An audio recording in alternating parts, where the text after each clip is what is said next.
Hello friends, welcome to UGC EPG Pathshala module. I am Dr. Rashmi Rani Anand from Shahid Bhagat Singh College, Delhi University.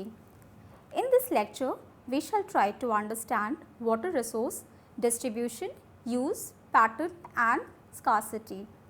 The main objective of this module are: first, to describe global distribution of water as oceans and seas, fresh water, surface and ground.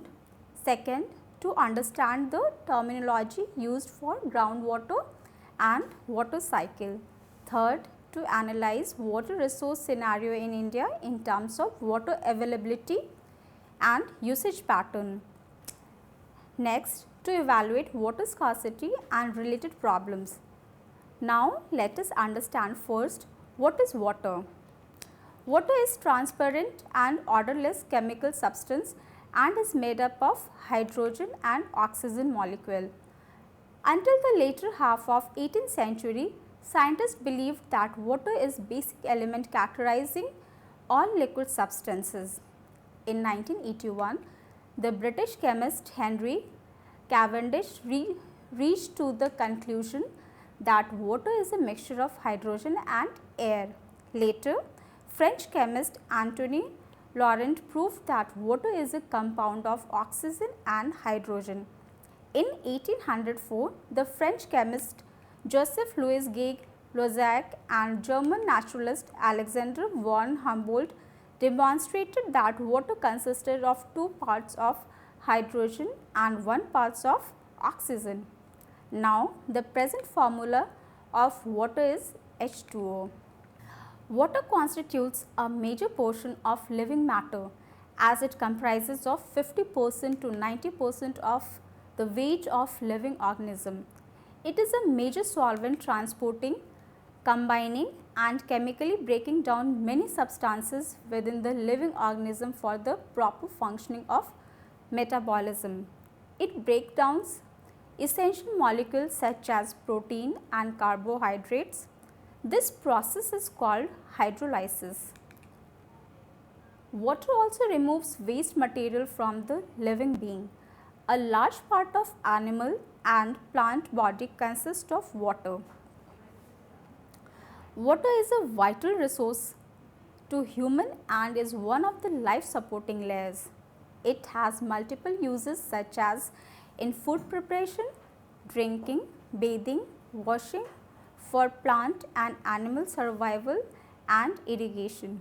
In addition, its large amount is used daily in industrial processes. Now let us discuss about distribution of sources of water on planet Earth. The Earth has abundant water as 71% of total area of the Earth are covered by water.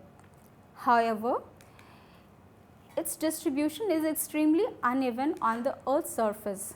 Out of the total water cover, over 97% is oceanic water and has high salinity and cannot be used.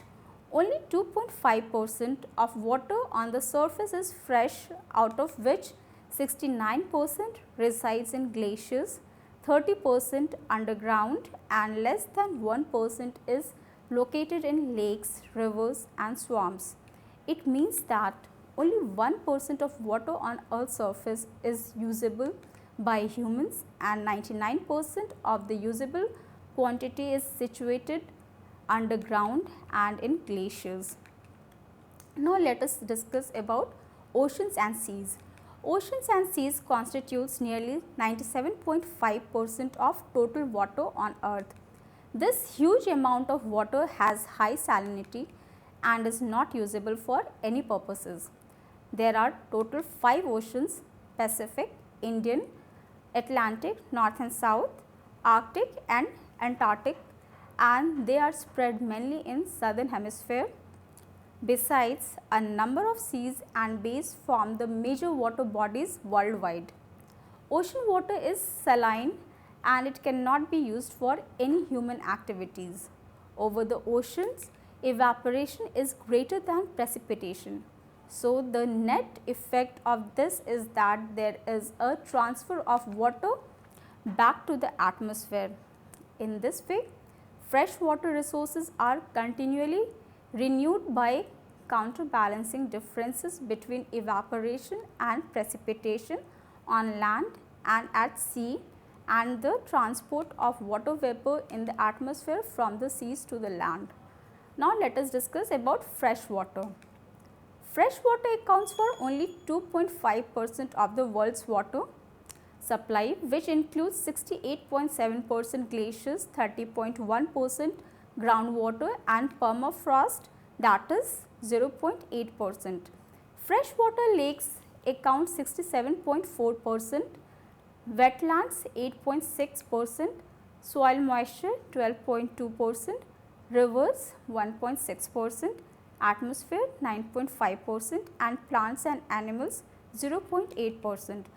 Although fresh water possesses very less amount of water, yet it is essential for human uses such as drinking, agriculture, manufacturing and sanitation. Fresh water is found as surface and groundwater.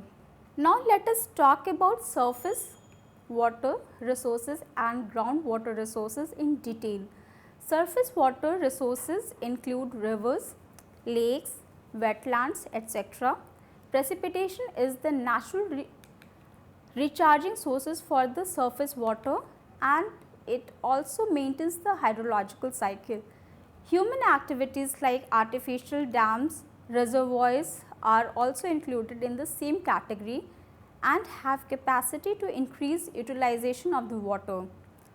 Ice sheets and glaciers are not always thought of as a fresh water sources, but they account for a significant fraction of world water reserves. Nearly 90% of the water in ice caps and glaciers is in Antarctica, with another 10% in the Greenland ice sheets and the remaining in tropical and temperate glaciers. Rivers occupy a relatively small share of fresh water, but they are the large part of the global hydrological cycle and are centrally important in shaping landscapes. A large amount of fresh water flow passes through the world's largest river. For example, Amazon carries 15% of total river flow of earth.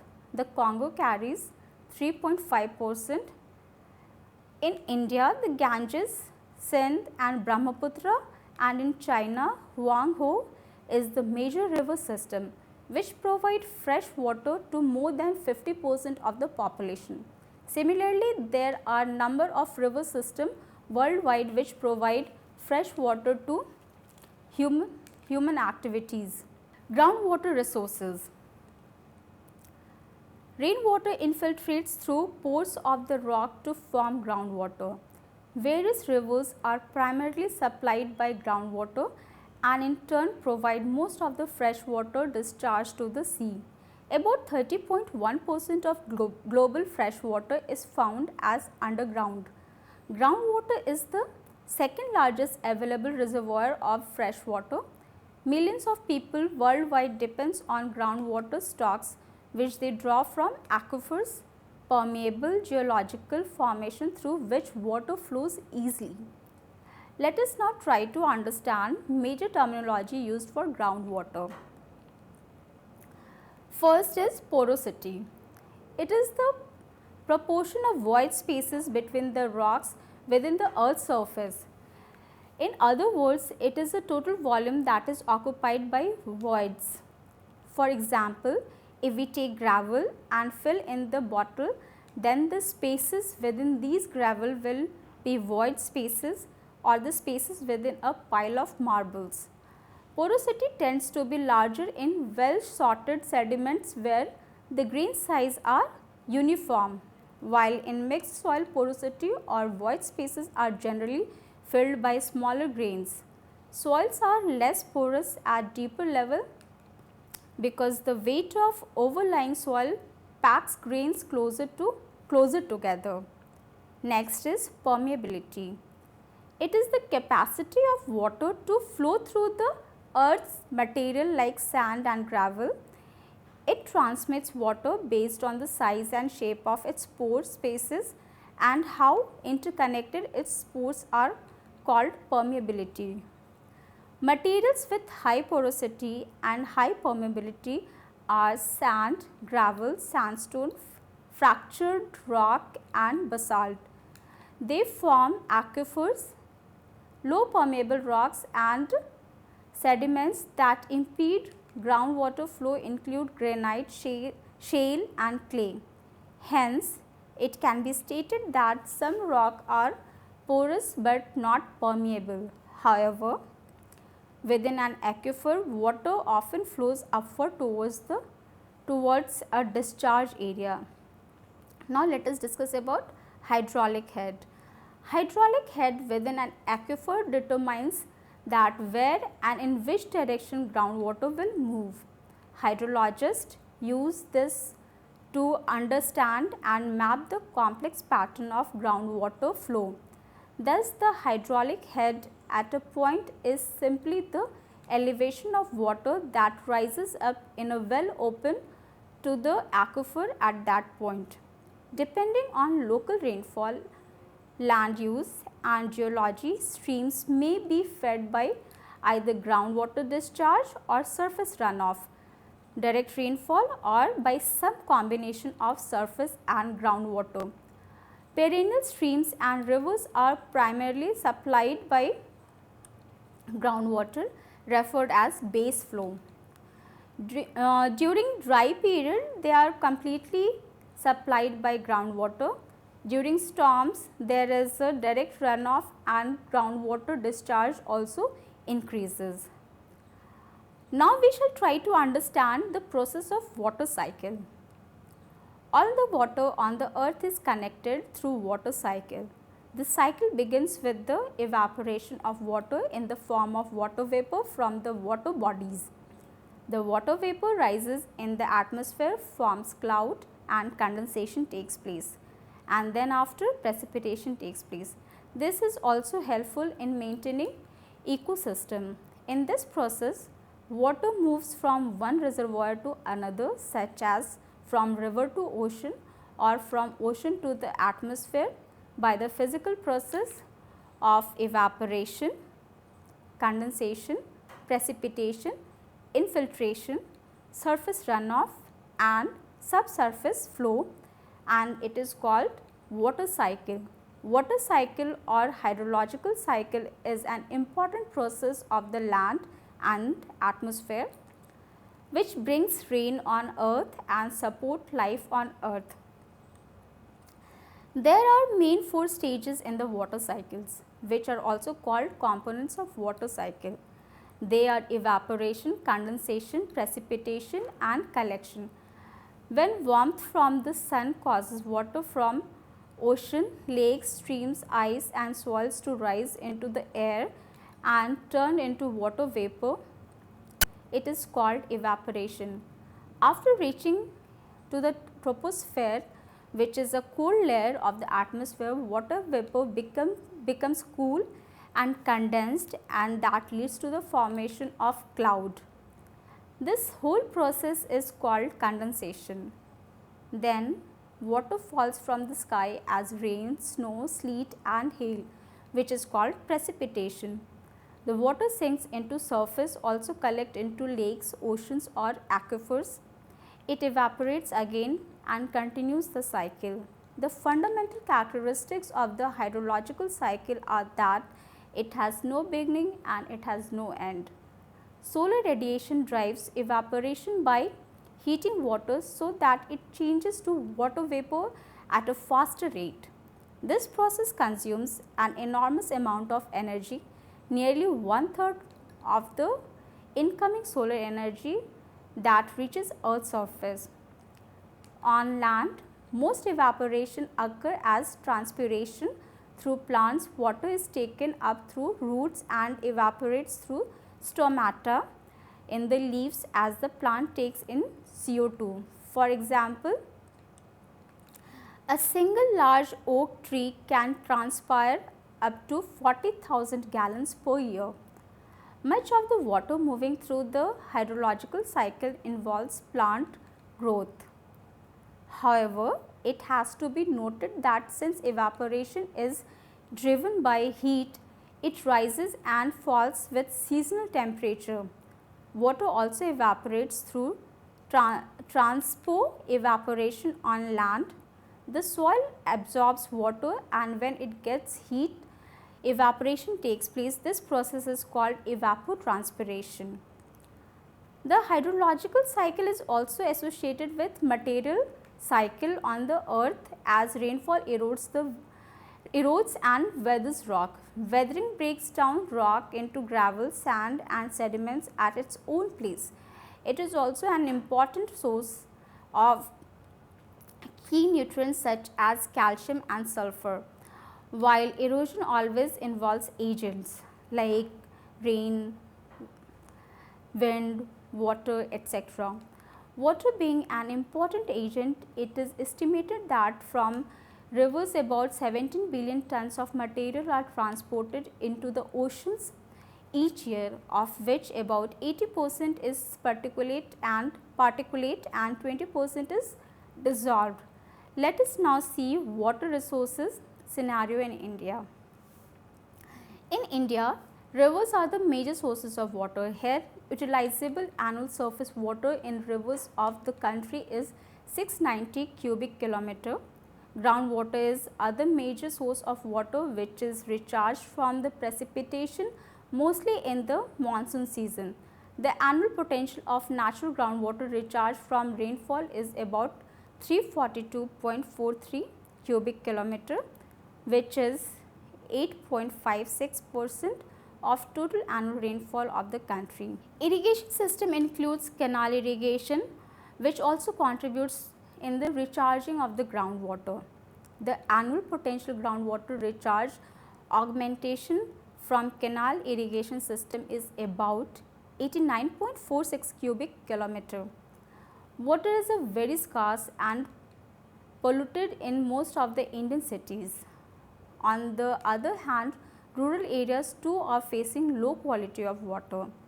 A large part of India is facing water scarcity mainly during the summer season, which includes Rajasthan, part of Madhya Pradesh, Maharashtra and Gujarat and southern states. It also observed that large part of India experiences drought and flood like situations simultaneously. Now let us discuss about water availability and use pattern. Out of the total water available globally, about 97% of water is saline. Therefore, fresh water supply is certainly limited and accounts for only 2%. Currently, from 10,000 to 12,000 cubic kilometers of fresh water are available for human consumption each year worldwide. In the year 2000, humans withdrew about 4,000 cubic kilometer from this supply. About half of the water withdrawn is evaporated, transpired by plants or contaminated beyond use, and so became temporarily unavailable for other users. The other 50% was returned to use. For example, some water used for irrigation drains back into rivers or recharges groundwater, and most urban wastewater is treated and returned to services. Of the water withdrawn for human uses, 65% went to agriculture, 10% to domestic use like households, municipal water systems, commercial use and public services. 20% to industry, that is mostly in electric power production, and 5% evaporated from reservoirs. It can be stated that both population levels and economic development are important drivers of world water use. If current pattern continue, the World Water Council estimates that total yearly withdrawal will rise to more than 5,000 cubic kilometer by 2050 as world population rises from 6.1 billion to 9.2 billion. During the 20th century, world population tripled, but water use rose by factors of 6. The United Nations and the international community had set goal of halving the number of people without adequate safe drinking water and sanitation by 2015. Now we shall discuss water scarcity. Water scarcity can be defined as the point at which the aggregate impact of all users encroaches on the supply or quality of water under prevailing institutional arrangements to the extent that demand by all sectors including the environment cannot be satisfied fully. One of the main problems that is faced by the world's society in the 21st century is water scarcity. In comparison to the last century, water usage has been growing at more than twice the rate of population increase. A number of regions are increasing with chronic shortage of water can be seen. Every continent is facing water for that matter. Almost 1/5 of the world's population, around 1.2 billion people, live in areas of physical scarcity and nearly 500 million people are on the verge of water scarcity. Some countries lack the necessary infrastructure to take water from rivers and aquifers. About 1.6 billion people, that is almost 1/4 of the world's population, is facing economic water shortage. On the other hand, a large amount of water is wasted, polluted and unsustainably managed, and thus we can conclude that water scarcity prevails due to the factors both natural and human. Worldwide, about 700 million people in 43 countries suffer from water scarcity. By 2030, almost half the world's population will be living in the areas of high water stress, including between 75 and 250 million people in Africa, mainly due to climate change. This figure may increase in the sub-Saharan Africa. Coping with water scarcity. Worldwide, the UN has launched awareness program through observing World Water Day to combat desertification, expansion of agriculture, damming means here construction of dams, diversion, overuse and pollution threatens water resources in many parts of the globe. It is the greatest challenge to the government to provide safe drinking water for more than 1 billion people who are suffering from water scarcity. Particularly developing countries, safe water free of pathogens and other contaminants is unavailable to much of its population, and water contamination remains a concern. Even it is challenging for developed countries with good water supplies and advanced treatment systems. Overdevelopment, especially in coastal regions and areas with strained water supplies, is leading many regions to seek water from more and more distant sources. I hope you all have heard about water wives concept, which was documented by BBC also. And this concept is about India, villages in Maharashtra which have water wives and their prime job is to carry water. In a city also where water is used for cleaning, manufacturing and sanitation, per capita use is around 150 gallons per day. There are many factors affecting the prevailing water scarcity in the world, and they are as follows. First factor is depletion of water resources. Water resources, both surface and groundwater, are depleting at an alarming rate worldwide. The reasons are many. However, three reasons are prominent. The first factor responsible for depletion of water resource is mounting population. Second reason is pollution, and the third cause is climate change. Now let us discuss water salinization as the factor of prevailing water scarcity. Water salinity is increasing in many parts of the world due to influence of several factors. Among them, the main factors are prolonged drought, less rainfall and excessive use of surface water. When the fresh water resources become saline, they can no longer be used for irrigation or drinking. Saline water is toxic to plants, and high sodium level in concentrated in water is very hard for the plant. Irrigation from this water becomes toxic to most plants due to high concentration. Third factor for depletion of water resources is water pollution. Different types of contaminants can pollute water and make it unusable. Pollutants of drinking water include harmful microorganisms such as fecal coliform bacteria, disinfectants and water disinfectants byproducts including chlorine, bromate and chloride,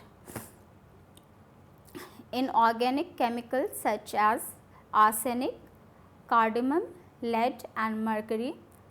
Then next is organic chemicals such as benzene, dioxin and vinyl chloride. Radionuclides including uranium and radium.